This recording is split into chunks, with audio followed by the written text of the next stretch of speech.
right? Your immune system can be like that if you can actually manufacture the material.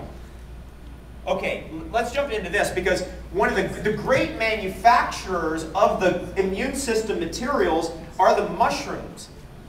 Man, I've been doing these events so long. People are like, he's into magic mushrooms now. He's into like some, drugs and stuff. Because most of us never heard of the medicinal mushrooms. How many people have heard of medicinal mushrooms? How many people never heard of it? Okay, these are the most powerful herbs, in my opinion. The most powerful are medicinal mushrooms. That's just my opinion. Now you try it yourself. I'm a mushroom hunter now. I went from all the way knowing nothing about it within 5 years. Now I'm in the forest. We just put Chocolate Face 15 feet up a tree and she's hacking a shog of mushroom down. We're so into the mushroom. I was like, Chocolate Face, hang off the mushroom itself. Just see if you can pull it down. She's like, I could fall. Get the mushroom. What's going on? The tree mushrooms are the medicinal mushrooms. Very interesting distinction. The mushrooms that grow in trees, those are the medicinal mushrooms. And what do? They specifically help your immune system manufacture the weapons. And how do you empower them to do that? You put superfoods in with them. You follow me here? How many do you need? If you knew one superfood, let's just say it's whatever it is, goji berry, and you knew one super herb, cordyceps, you got something powerful there. Just that. That's why we're just taking all that complex herbalism and we're blowing it to the most simple thing possible. Everybody with me on this? Because I don't expect you to understand herbalism like I do, but I know everybody can do this. Or this. Who can do this? Who can hit the buttons on the blender? I know everybody can do that. That's where we can all agree on, right? I don't know what to do. He said just throw a little that in there and throw that in there. Water, something. That's how you start. Now, probably the first time around, unless you get a little instruction, it's going to taste awful. Right? And then if you figure it out, you're like, oh, wait a second, if we got a little bit of this and we round it, like get some of the flavor rounded out, next thing you know, it's like, I don't want any of the other stuff anymore. Ever. I have done this so hardcore, I'm a hardcore kind of person, that I lived on superfood chocolate smoothies one time for 3 months straight, nothing else. No food even, just drinks.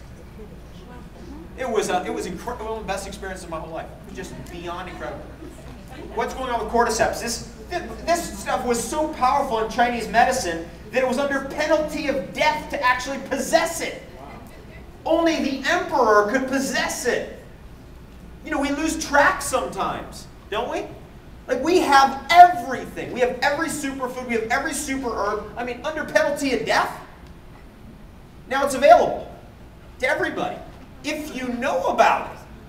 That's why you're here. It's like, let's know about it. And what do? You just ADD it. You just add it in. When you go down this whole thing here, that's all true. Here's another thing that's not in here. And that is, in Chinese medicine, they say if you take enough cordyceps, it actually gets into your adrenal kidney meridian, and it starts putting something into the bank account for your genetics for the next generation, and the next generation, and the next generation. After 40 years of taking cordyceps, it starts producing, you start developing into a being that can produce 2-3 generations down healthy offspring. That's what they say in Chinese medicine. And now I understand that. It's called the Jing energy, J-I-N-G. People have lower back pain, knee problems, they're bankrupt on Jing. Impotence, infertility, Jing energy, bankrupted. Right? This is really a key idea. What do? Cordyceps, #1 thing for that traditionally in Chinese medicine. Okay, now we're getting down. I've got 5 minutes left here with you guys, so I don't want to keep you here all night. And we're going to have a party here tonight. Woo. And we want to get all your questions. Are you ready for questions and answers? Who's ready? Okay, now I want to just jump back here because I told you I was going to talk about gold. That's how I met Chad, and that's why I even got here, is because Chad came to New York about 5 or 6 years ago, and I met him through Amy Rochelle. Can you put that up here?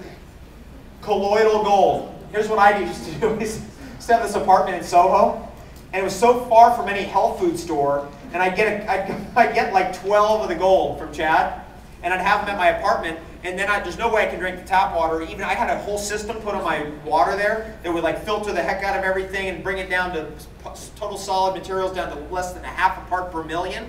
I drink it, I get sick. I couldn't drink it. I couldn't drink even though it was filtered to death. I still couldn't drink the water. So then I'd be in my apartment, I'd be typing away, then I'd get up and try to distract myself. And then I'd get thirsty. So that's how I really got into Gold Rush. That is actually because I got a bunch of it from Chad and I kept shipping it to my house. Next thing you know, I'm like, okay, let me just start drinking this stuff. And so I started drinking it instead of spring water. And it's interesting because I noticed from Dr. Gabriel Cousins' research on our stress defense shield, which is serotonin, I noticed that something was going on with that. Like it just builds up a barrier to the stress. Now that's really important to learn. How many people know about serotonin and have heard about it before? The more serotonin, by the way, every single living thing on the earth, even bacteria, produces serotonin. How many people knew that? Say that again? Every living thing on the earth produces serotonin, even bacteria. So as you know, we think serotonin is just in us. It is not just in us. For example, cacao beans contain serotonin. They help build up that stress defense shield. Actually, almost everything contains serotonin, but some things have a lot more than others. Now, gold, from the Steiner perspective, any Rudolf Steiner fans in here? From the Steiner perspective, gold is on the octave of the sun, which is also the octave of Jesus, which is also the octave of the heart, which is the same octave that cacao is on. Does that make sense to everybody? Yeah. See, the way Steiner understood the world is not like everything is like these different categories or different things. He understood everything as a frequency. And so certain things are in that frequency and certain things are in another frequency. Like colloidal silver is on the same frequency as the moon. You got that? Okay, so that's super fascinating. So when and also that's on the same frequency as spring water, the moon. Colloidal silver, spring water, as it comes out ice cold. Those are all in the same frequency. And I could do a whole seminar on that. I do occasionally, just on the different octaves of things. Because some people don't understand things in the linear way that we've been taught. They need to understand it from that way, the more in the octaves. Like, when you hit C, it vibrates all the C's on the piano. You hit D, it vibrates all the D's on the piano. That's exactly what I'm talking about here. Middle C is the sun. Cacao would be this one over here. Gold's right here, right? And you just keep going down, you'll find all the octaves. Jesus, and all that. Purple.